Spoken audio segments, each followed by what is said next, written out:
Ito na-imagine ko lang, no? Para lang tayo nagkwekwentuhan. Let's say tumanda na tayo, no? Tapos tinanong tayo ng apo natin. Lo, kwento ko naman, no? Yung mga nangyari sa'yo nung kabataan mo, nung bata ka. Tapos, masasabi mo na lang na, alam mo po, wala naman talaga nangyari sa akin special. Wala ko na-experience. Kasi, andun lang ako sa bahay, andun lang ako sa kwarto, nagkukulong, nag-scroll lang ng Facebook, nanonood ng TV. Ayun lang.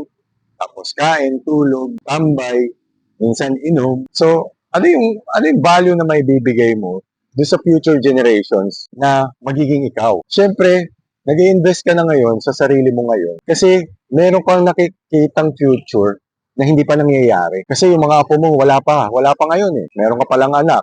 Sa akin, meron akong anak. Ini-imagine ko na agad na magkakaroon ako ng apo, ano yung ikikwento ko sa kanya na something worth listening into, na something na matututo siya. Kasi na-experience ko ako, laking lolo't lola ako. Ang dami ko natutunan dun sa dalawang matanda na nagpalaki sa akin. Kaya na-imagine ko yung sarili ko na paano kung ako naman yung nasa posisyon nila, ano yung mga bagay na pwede kong ma-share sa mga apo ko na pwede nilang kapulutan ng aral or kapulutan nila ng inspiration na, oh my gosh, si Lolo pala ganito. Kaya napakalaking regret talaga sa akin kung may mga bagay akong hindi ginagawa. Kaya kung ako sa iyo kapatid, huwag ka nang matakot.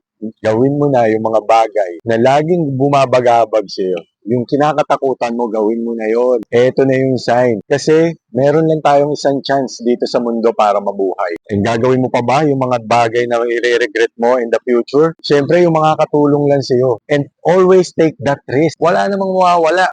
Kahit matalo ka o kahit ma-reject ka or kahit magkaroon ka ng failure, meron ka pa rin matututunan na learnings dun sa experience mong yun. Kaya take that bold risk and make sure to share your experience to inspire the other generations in the future.